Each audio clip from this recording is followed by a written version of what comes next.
हमारे भूतपूर्व मंत्री साहब श्री अशोक जी चांदना साहब पुष्प और माला चढ़ाकर श्रद्धांजलि दे रहे हैं और हमारे बीच में आने वाले हैं। सभी खड़े हो जाए अपनी अपनी जगह में,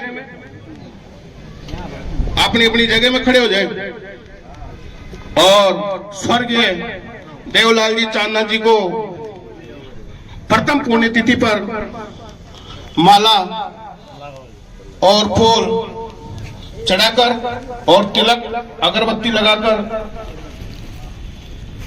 प्रथम पुण्यतिथि पर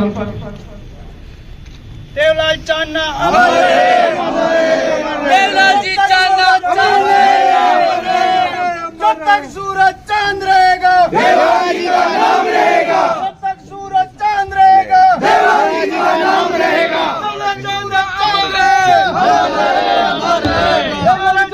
अमर रहे,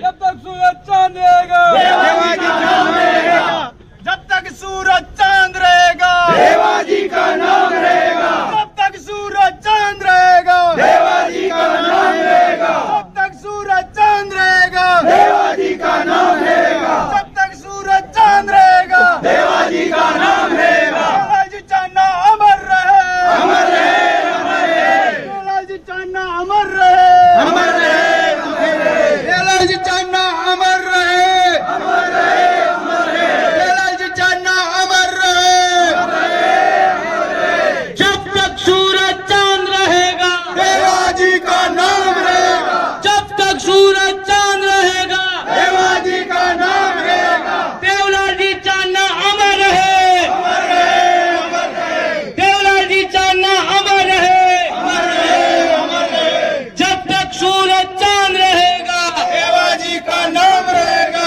जब तक सूरज चांद रहेगा देवा जी का नाम रहेगा, जब तक सूरज चांद रहेगा देवा जी का नाम रहेगा, देवलाल जी चांदना अमर रहे,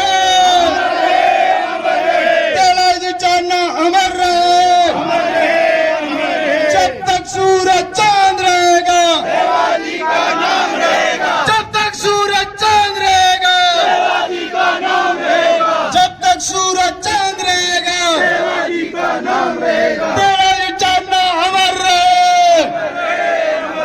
देवलाल जी चांदना अमर रहे, जब तक सूरज चांद रहेगा।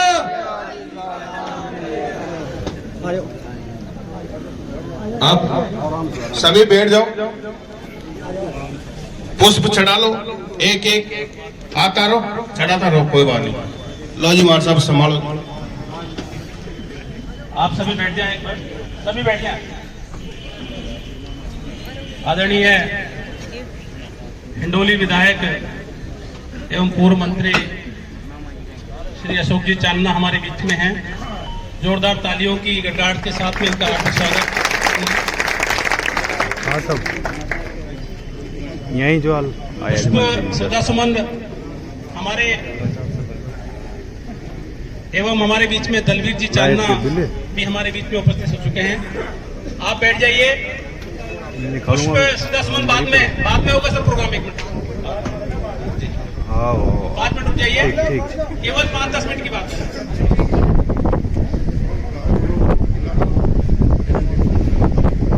अब मैं ओम जी निठेड़ा से निवेदन करूंगा कि वे भी आज के प्रथम पुण्यतिथि कार्यक्रम में शाब्दिक श्रद्धा सुमन अर्पित करें। ओम जी निठेड़ा। भगवान देवनारायण जी को नमन करता हूँ। सम्मानित मंच, सभी लोग, सारे पधारे हुए सारे लोग, आज हम सब लोग यहाँ पापा की पहली पुण्यतिथि पे उन्हें नमन करने, अपनी श्रद्धा व्यक्त करने आए हैं। उसके लिए आप सभी का हृदय से बहुत बहुत धन्यवाद।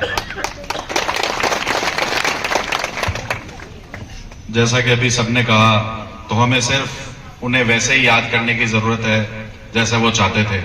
जो उन्हें बहुत अच्छी तरीके से जानते हैं, वो सब जानते हैं कि उनके 2 ही मूड थे, या तो वो मजाक करते थे या वो डांटते थे।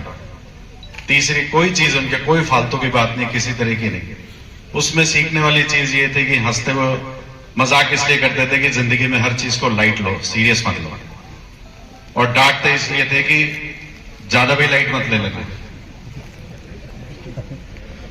तो बहुत डीप और बहुत अच्छी बात थी। और जैसा कि अभी डॉक्टर साहब बता रहे थे, तो पहले ऑपरेशन के टाइम पे मैं, डॉक्टर साहब, अपना संदीप भैया, तो बस ऑपरेशन में उनको लेके ही जाने वाले थे। तो कुछ 5-10 मिनट की देर हो रही थी, तो उन्होंने कहा लो तुम्हें एक चुटकुला सुनाता हूं। तो कह रहे वो चुटकुला तो अब याद नहीं रहा, पर उन्होंने एक चुटकुला सुना और हमसे भी तेज हंसे।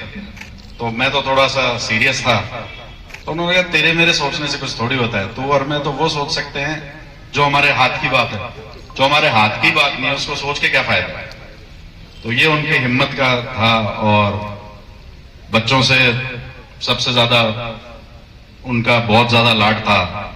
और मैं तो तुम लोगों को यही बोलूंगा कि जैसे उन्होंने सिखाया, जो उन्होंने बताया कि पढ़ाई के अलावा और कोई टारगेट नहीं है, कोई लाइफ नहीं है, कुछ नहीं है, सिर्फ पढ़ाई है। अपने आप को सफल बनाओ, अच्छा बनाओ, ईमानदार बनाओ। और जैसे आपको यहाँ पे सारा समाज मिलकर और आपके लिए कुछ कर रहे हैं, वैसे आप भी जब कुछ बन जाओ तो उस समाज को वापस अपनी सर्विस के रूप में उस चीज को वापस करो। बस बाकी ठीक है। साफ सफाई तो ठीक ही लग रही है, कहीं आज ही करेंगे वो शाम चल रही है, ठीक है। फिर टेंट लाके ना तो भैया भी आया हुआ था, आज वॉलीबॉल को मैच कर लेता है पापा के हाथ में, माना मजा हो तो देखता हूँ। कोई बात नहीं, कोई और दिन करेंगे। तो बहुत बहुत धन्यवाद। और मैं यही चाहता हूं कि हम सब उनके सिखाए हुए रास्ते पे चलें, आपस में एक बन के रहें, और समाज को जितना हो सके, हमारे पास है क्या करने को, जो ये समाज, ये मिट्टी, ये धरती हमें जो दे रही है, इसे हम कैसे लौटा सकते हैं। मिट्टी को तो हम कुछ दे नहीं सकते, लोगों की सर्विस करके हम वापस कुछ समाज को दे सकते हैं। तो बस यही संदेश मैं अपनी तरफ से देना चाहूंगा। धन्यवाद।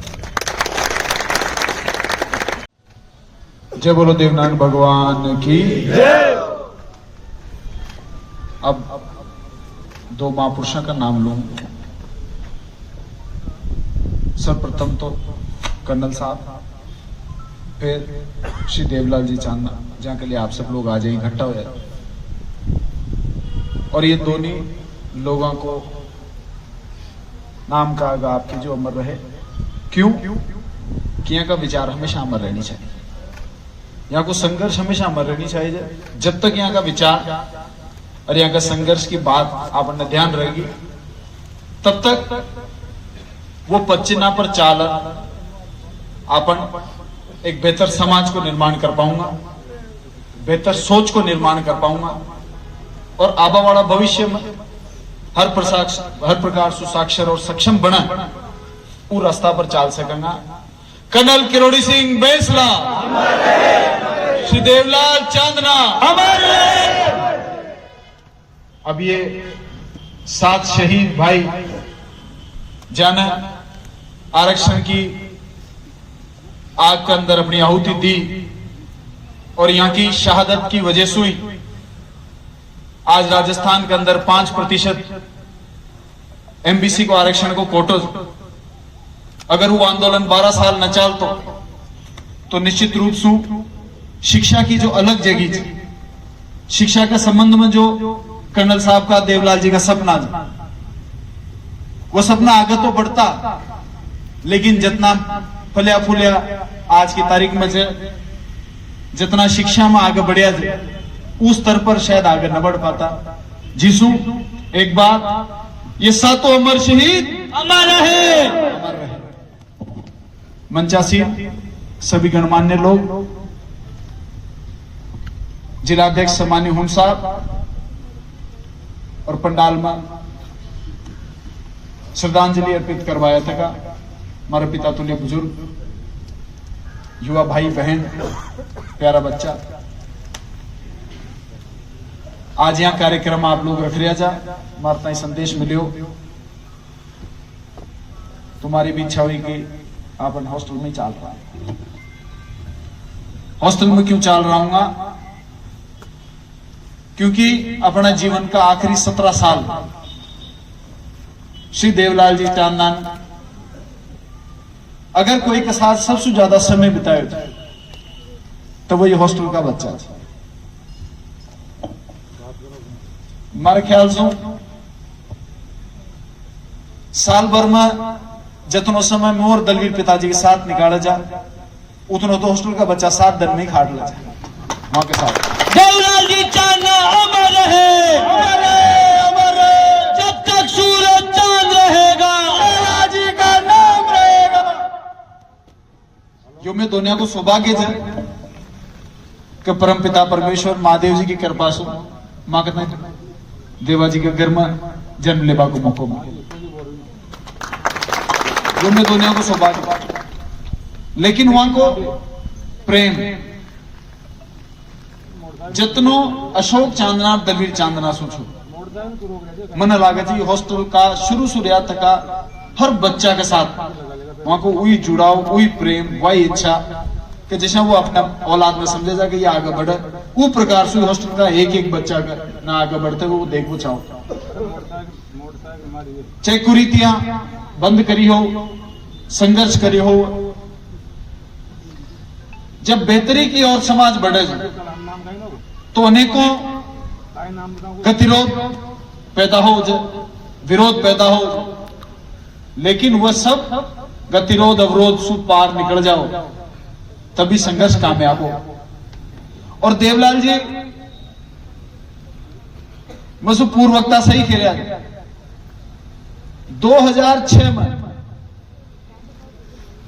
2006 में 17 साल पहले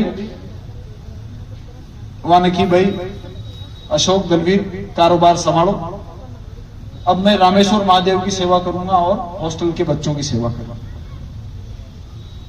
और जो उन्होंने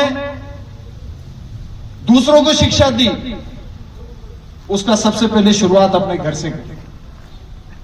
पहले उन्होंने अपने बच्चों को शिक्षा दी और फिर पूरे समाज से आग्रह किया कि आप सब पढ़ाओ, पढ़ेंगे तभी आगे बढ़ेंगे। किसी में भेदभाव नहीं करते थे,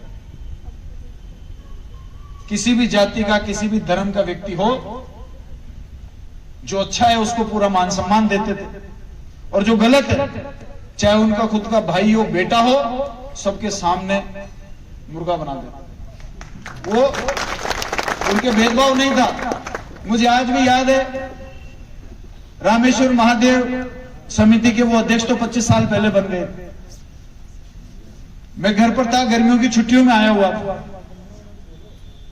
तब ये अपने जिला प्रमुख थे ना राकेश भोई जी, तो इनके समाज को वहां पर एक कार्यक्रम करना था, खाना वगैरह करना था। पूर्व में शायद जातिगत संबंधित कुछ इस प्रकार की बातें रही होंगी कि वो अध्यक्ष होने के नाते देवलाल जी से मिलने आए कि साहब अगर हम यहां पर हमारे समाज का कार्यक्रम करेंगे तो आपको कोई आपत्ति है क्या? बोलो क्या आपत्ति है मेरे को, तुम करो, मैं भी आऊंगा तुम्हारे कार्यक्रम में। महादेव जी तो सबके हैं, उसमें कोई महादेव जी के धर्म या कोई जाति लिखी हुई कि इनके तो हैं इनके नहीं।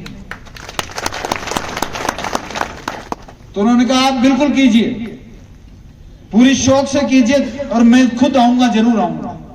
हो सकता है कि उससे पूर्व में कोई प्रथा रीति नहीं रही हो, लेकिन उन्होंने कहा कि नहीं, न्याय तो सबके साथ होना चाहिए। वो कभी भी वो हिम्मत थी उनके अंदर कि अगर अपना खुद का आदमी भी गलत है तो उसको गलत कहने की उनके अंदर हिम्मत था, और अपना दुश्मन भी सही है तो उसको भी उनको सही कहने की हिम्मत थी। ये जांच परख करने की हिम्मत थी, तब जाके सर्व समाज के लोग, दिल्ली के हों, उत्तराखंड के सतीश जी उत्तराखंड की बात बता रहे थे, सही बात, वो उसीलिए हर जगह पर कामयाब थे क्योंकि सही को सही और गलत को गलत कहते। साथियों, मैं समझता हूं कि उन्होंने जो शिक्षा की अलग जिले में जगाई, इससे बेहतर दिशा मिल नहीं सकती। और आज उनकी पुण्यतिथि के ऊपर यदि हम सब लोग 2 प्रण करके जाएंगे, उन्होंने 17 साल में 2 ही काम किया। पहला तो मृत्यु भोज बंद करने का काम किया, क्योंकि मृत्यु भोज में लोगों की जमीनें बिक जाती थी, किसान हाली लग जाता था, और ऐसे एक नहीं सैकड़ों केस, 100 मृत्यु भोज होते हैं, उसमें से 80 मृत्यु भोज में जमीन बिकती है, किसी की कम बिकती है और किसी की ज्यादा बिकती है। लेकिन 100 में से उस जमाने में 100 में से 80 की जमीन बिकती थी, किसी की पूरी और किसी की आधी और किसी की थोड़ी, किसी की 2 बीघा, लेकिन जमीन बिकती जरूर थी 100 में से 80 की। मैं समझता हूं मृत्यु भोज की इस कुरीति को जैसे मन से सब लोगों ने कहा, डॉक्टर साहब ने कहा, अध्यक्ष महोदय ने कहा, हमारे मन संचालन वालों ने भी कहा, बिल्कुल सही बात। अगर इसको आगे बढ़ने नहीं दिया तो निश्चित रूप से समाज में पैसा बचेगा, वो पैसा बच्चे बच्चियों की शिक्षा में काम आएगा, घर परिवार के कोई कार्यक्रमों में काम आएगा, लेकिन वो पैसा बचना चाहिए। दूसरा, शिक्षा के अंदर ये बिल्कुल सही बात कह रहे थे सतीश जी, एक दिन हम बैठे बात कर रहे थे, बॉयज हॉस्टल तो यहां पर है, ये बेहतर तरीके से संचालन होता रहना चाहिए, लेकिन आने वाले समय में शहर के अंदर जहां गवर्नमेंट कॉलेजेस हैं, वो कॉलेजेस के आसपास में कहीं पर बीच में चाहे छोटी जगह हो, लेकिन जगह लेकर एक गर्ल्स हॉस्टल का निर्माण करना चाहिए, ताकि जो प्रतिभावान छात्राएं हैं, समाज के आम साधारण परिवारों की बच्चियां हैं और वो पढ़ लिख कर आगे बढ़ना चाहती, अपने परिवार का नाम रोशन करना चाहती हैं, वो शिक्षा के साधनों के अभाव में कम से कम उनके सपने नहीं टूटे, उनके सपने भी आगे बढ़े, वो भी आगे बढ़े, उनके परिवार भी आगे बढ़े। साथियों, अध्यक्ष जी सही कह रहे थे, जैसे ही 17-18 साल, और मैं तो ये कह रहा हूं कि 17 साल तो देवा जी ने इस संस्था के माध्यम से सेवा करी, लेकिन आज इस पंडाल में आए हुए जितने भी जानकार हैं, क्या उनको जीवन में कोई ऐसा दिन 40 साल पहले का भी पता है कि कोई मैं तेरी मदद नहीं करूंगा? ऐसा तो किसी ने सुना नहीं होगा। उनकी सदैव ये इच्छा रहती थी कि कोई व्यक्ति आ गया और ये किसी प्रकार से यदि असमर्थ है तो मैं उसकी मदद को करूं।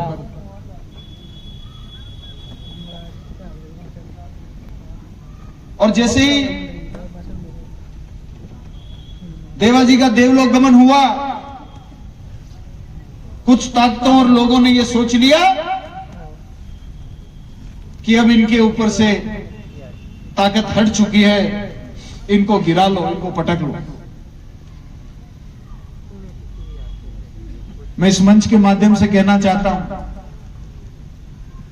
हो सकता है कि शरीर के रूप में देवा जी हमारे बीच में नहीं, लेकिन उनके विचार, उनकी दी हुई ताकत, उनका दिया हुआ हौसला अभी पूरी तरीके से हमारे पास है।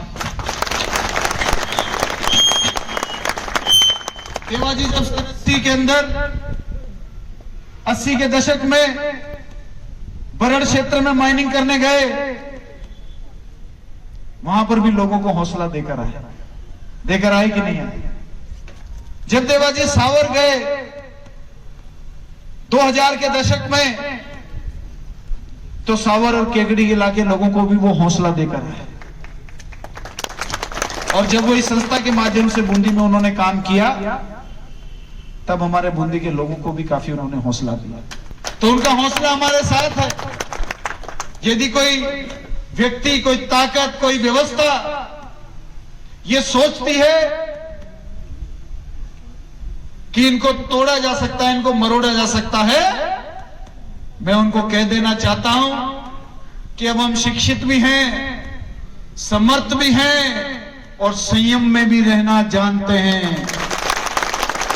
किसी भी व्यक्ति की, किसी भी संस्था की, किसी भी समाज की, किसी भी गांव की, किसी भी शहर की, किसी भी गुट के लोगों की सबसे बड़ी ताकत होती है संयम। कितनी भी ज्यादा ताकत हो, जो संयम में रह सकता है, लंबी दौड़ का घोड़ा वही होता है। संयम के साथ में ऐसी ताकतों का हम सामना भी करेंगे, और सामना तो क्या करेंगे, जितनी बार वो टकराएंगे उतनी बार वो चूर चूर हो जाएंगे। इसलिए किसी को भी विचलित होने की जरूरत नहीं है, परेशान होने की जरूरत नहीं है। ये तो जरूर है कि अच्छा और बुरा समय जो महादेव जी ने लिख दिया वो आता है और चला जाता, लेकिन इस सोच को, इस समाज को, इस विचार को कोई हिला नहीं पाए। बोलो आप लोग इस सब के लिए तैयार हो कि नहीं हो? तैयार है? मैं फिर से अपनी एक बात कहकर खत्म करूंगा कि मैंने जो एक बात कही, संयम से बड़ी कोई ताकत नहीं है। संयम रखो, अच्छा समय भी आएगा। ये खेल खिलौने चल रहे हैं, कितनी भी तेज आंधी हो, क्या 365 दिन चल सकती है? 1 घंटा चलेगी, 2 घंटा चलेगी, 6 घंटा चलेगी, 5 दिन चलेगी, 25 दिन चलेगी, पर आंधी को रुकना पड़ेगा। जो मजबूत होते हैं वो खड़े रहते हैं, जो कमजोर होते हैं वो उखड़ जाते हैं, जो हल्के होते हैं वो उड़ जाते हैं। हो जाता है कि नहीं हो जाता? इसलिए घबराने की जरूरत नहीं है। आदमी की असली हैसियत जब पता लगती है जब उसके हाथ में ताकत आती है। अभी बड़ी मुश्किल से कुछ लोगों के हाथ में ताकत आई है, तो उनका असली चेहरा देख लो। असली चेहरा तभी तो दिखता है जब ताकत आती है। जब तक कमजोर होता है तो सबको बाबूजी कहता है, जब ताकत आती है तो उसका असली रंग दिखता है कि इसका आदमी का रंग कितना है। तो इस समय की बात है, मजबूत रहो, एक साथ रहो, शिक्षा की दिशा में आगे बढ़ते रहो, कुछ और कर। हमारे बच्चे, अगर आपके घर में कोई बड़ा बुजुर्ग आया उसके पैर नहीं छूता है तो ऐसी शिक्षा भी कोई काम की। संस्कार भी जरूरी, झुकना जरूरी है। जो जितना ज्यादा झुकता है उसी में ताकत रहती है खड़े रहने की। गलत कह रहा हूं? संस्कार भी जाने नहीं चाहिए। शिक्षा और संस्कार दोनों के साथ मजबूत होते रहो। आने वाले समय में ये सब जो व्यवस्थाएं उल्टी दिशा में चल रही हैं, इनको सही दिशा में चलाने का काम किया जाएगा। वो जिम्मेदारी मेरी है, वो काम आप मेरे पे छोड़। आप सभी लोग यहां पधारे क्योंकि श्री देवलाल जी चांदना निश्चित ही रूप से ऐसे व्यक्तित्व हैं जिनके जीवन के ऊपर यदि स्टडी करी जाए तो उससे काफी शिक्षा मिलेगी। आप सब लोग आए, आपने उन्हें उनकी पुण्यतिथि के ऊपर आपने एक कार्यक्रम रखा। हॉस्टल के बच्चे, संस्था के साथी, आप सबको बहुत बहुत धन्यवाद, बहुत बहुत आभार। साथ के साथ अध्यक्ष महोदय ने एक अनुरोध किया, वो अनुरोध मैं भी कर रहा हूं कि 15-17 जयंती तो श्री देवलाल जी के नेतृत्व में आप लोगों ने निकाली है, लेकिन इस वाली जयंती में श्री देवलाल जी के बाद से अगर कोई जयंती कमजोर निकल गई तो उनका जहां भी होंगे उनका दिल बहुत दुखेगा। इसलिए पूरी ताकत के साथ में, समझदारी के साथ में और हौसले के साथ में आप इस जयंती के कार्यक्रम को बढ़ाएं। साथ ही साथ अभी से एक आमंत्रण दे रहा हूं। शिवरात्रि के दिन 26 फरवरी शायद शिवरात्रि है, उस दिन श्री देवलाल जी चांदना और हमारे दादाजी की मूर्ति का अनावरण हम हमारे घर पे करेंगे।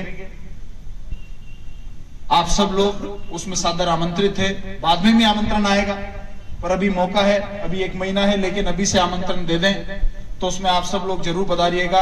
आप सबको मेरी प्रणाम, सबको मेरी राम राम।